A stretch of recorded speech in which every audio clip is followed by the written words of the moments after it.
he was like, and he had Zena's, the rave club, and that was like right below the pool club, and you know, yeah, it was just, it was great. You had a good turnout there. Do you know what I mean? And ecstasy become everything until it become nothing. Other drugs took hold and took over. And within a very short time period frame for me of taking ecstasy, I found myself injecting intravenously using amphetamine. And, you know, as a 16, 17-year-old doing that stuff, you know, it's kind of quite, you know, it was quite powerful for me. And, you know, you kind of get recognized for it by a lot of the older crew, you know, but it wasn't all bad. You know, there was some real highs, you know, amongst the lows. And, you know, I kind of didn't start hitting rock bottom till later on, but I went at it quick. I went and got myself, you know, I started like where I had all fucking services involved in my life and everything. I went to the doctor. I said I had a massive Valium problem. You know, I was scripted fucking high amount of benzodiazepam at like 16, 17 years of age. High amount of temazepam, 16, 17 years of age. You know, I kind of prescribed methadone before I was even into heroin, but I was a chronic amphetamine user throughout this time. You know, even though the rave scene was going on, those kind of days were getting numbered, but you know, I was kind of hanging around with guys that were going thieving in Europe. You know, I used to go with a guy called Zico, God rest his soul, he's dead now. We used to go over there and, you know, we'd be sneaking in places and, you know, creeping hotels late at night and, you know, getting up to all sorts. Do you know what I mean? Feeding the addiction and, you know, having some touches and having some real difficult time. I remember one time getting caught in a hotel in the Swiss Alps about 3 o'clock in the morning. Some guy chasing me with a machete. Do you know what I mean? I'm like 17 years old and I'm running down and Zeke, he's gone in my car. I had a little Metro Turbo at the time. He's gone in the car. I'm thinking I'm getting hacked up here. And the guy never got hold of me. And how Zeke, he was gone. But he came back and he found me down some country road in the Swiss Alps. It was fucking wolves howling. It was like, oh man, what a turnout. But you know, managed to get to some kind of safe, got the car. And what were you doing then to get chased with a machete? We was in the hotel creeping a room and someone had woke up. Do you know what I mean? And, you know, all fucking not good stuff really. And yeah, it was kind of like, it was like the in thing to do, the cool thing to do. Where we were from, if you got in with the older boys who were hitting up Europe, you were seen to be, they were coming back with big parcels of jewelry. They were kind of, you know, it making it. Yeah, because all the systems in play over there, the border crossings, do you know what I mean? I remember one time going across the border, and I've gone to swallow a bit of hashish I've got, and it's in a sealed bag, and we're at customs, I coughed it up, it's landed right on the sniffer dog's nose. And the dogs just looked at me like that, like bemused, but didn't pick up on it. No, they didn't. Man. No, got through. But yeah, something you get a slap on the wrist for today, but you'd probably got chucked in the jail or got 3 months for back in the day. You know? Okay. So yeah, funny. But we used to shoot all over the place. End up in Amsterdam. Be down in, you know, in Zurich. My first kind of introduction to Needle Park in Zurich, Mento. This park, it was just crazy. It was like all store set, people just walking in, having hits off the street. Really opened my eye. Do you know what I mean? And just craziness I was exposed to really as a teenager. And but the high life never lasts. Never lasts. You know what I mean? You can be flying high for a good period of time in your drug addiction. But the flying high, there comes big lows. Oh, yes. In my experience, them big lows have outweighed any of the big highs. You know, you can be rocking and rolling, thinking you're fucking this. Do you know what I mean?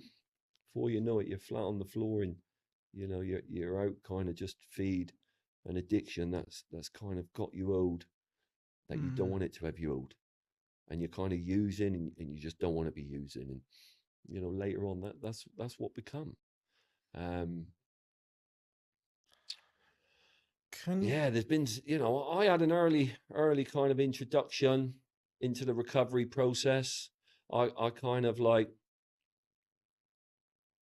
you know, I was in a blues club. I was down in Union Street one night, and I was with a guy I'd met. He was a mixed race guy and really nice guy. He was like around the rave scene. He was from London, and I was in the toilet and I was injecting loads of speed.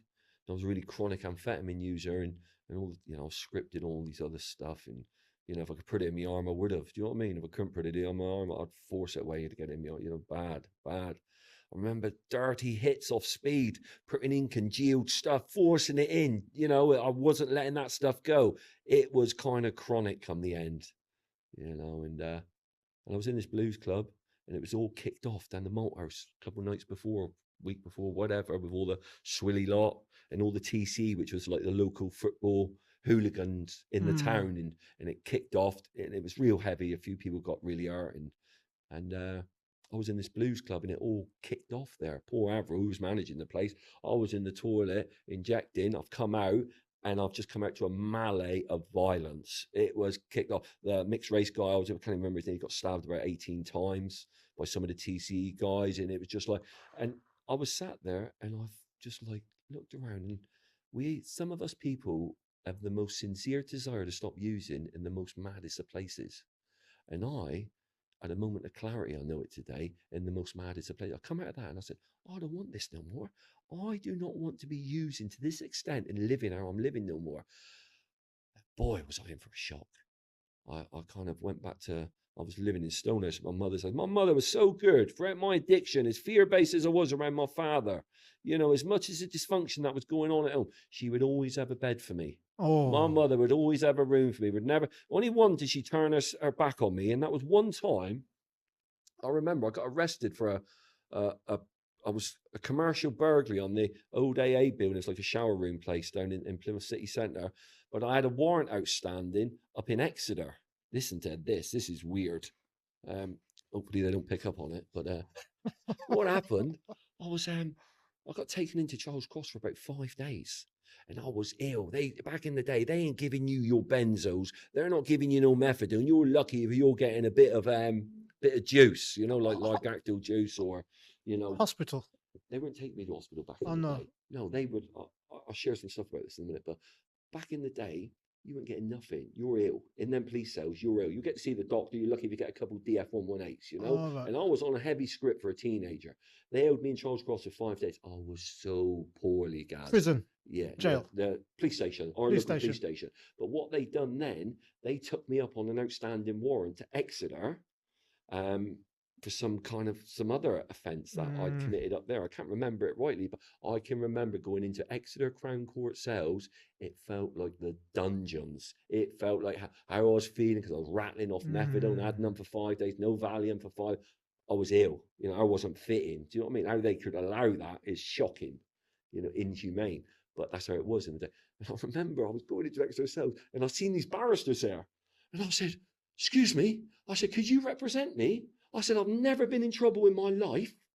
I said, and didn't think nothing of it. He's like, he's come into the Crown Court cell a bit later, this guy, and he tried to say, I'll represent you, we'll deal with it today. The judge is happy to deal with it. And I'm thinking, what? So I said, look, I've never, you know, been in trouble. What the warrant I had in Plymouth, what they brought me there, it was no charge brought to it. The judge, one of the worst circuit judges at the time, I think it might have been Cottle or Neville or someone, seen me that day. And because it was, you know, it gave me a 2-year probation order and some other kind of order. But lo and behold, known to them, I've got previous. And I just got a 2-year probation order, maybe 3 weeks before, in Plymouth Crown Court for another offence. So when I got released from there on a probation order with them not checking my criminal record, yeah, and then going back to Plymouth, sitting my probation officer, I know the probation officer now because I've worked with him. He's looked at my file and he's gone, hey, you got a probation order here? He said, how's that come around? I said, I don't know. And he went, oh, okay. And just moved on from it. But I believe that my mother's story is, I got released from there and I ran from there to my chemist to get my Valium and methadone because I was so ill, guys, so ill. And I bumped my mother. I walked past her down in Stonehouse. She was walking up near the mobile park, and I just ran back. She completely blanked me, looked to the floor. And that was the only time my mother has really lost face with me and kind of been cold towards me. Do you know what I mean? Because I looked so poorly and ill because of my addiction, You know, again, I She went there, got me couldn't. Valium and me methadone, and bang, went back, and just onwards, as She it couldn't. goes. But She you know, couldn't bear looking at you, could she? yeah, I can remember them, and I don't blame her. I was kind of like, Mm. come the end of my use, and I used to have people cross the street. They all put a title on me that, when the AIDS virus come around, because I was like a walking 1 mil for years. I kind of like Walking with what? speed use, like I looked like a 1 mil syringe. I was that Oh thin, yeah. and people used to cross the street. People would spit at me. I can remember times I was injecting dirty water in puddles because people wouldn't let me in their flats outside. I get reminded of stuff like that. It became very horrendous, my addiction come the end. And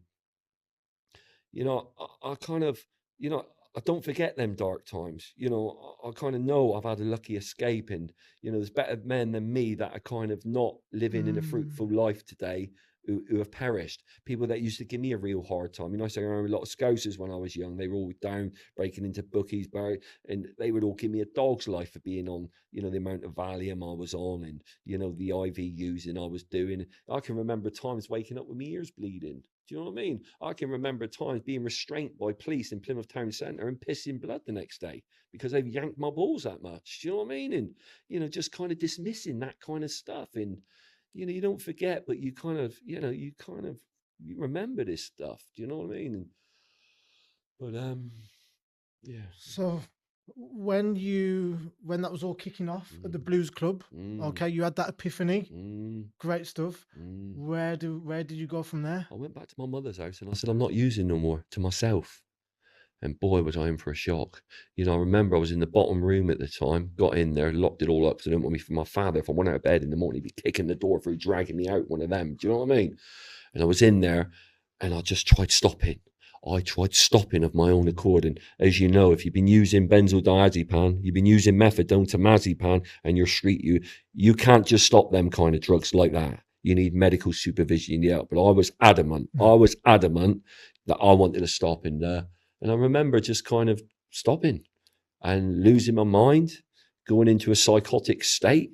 I've had psychotic episodes. I've been in I've been in Moorhaven as a youngster trying to level out in detox, the local psychiatric ward. I've experienced them dynamics in them places, and I used to feel really comfortable in them places, if I'm honest. And I remember just laying there and wanting to die, basically. Couldn't give a toss if I died, if I lived. And I remember my mother coming down and saying, "You're right, son." And I told her I swallowed the quilt because my stomach felt so heavy, and my mind wasn't there. I tripped out. I went into another kind of dimension.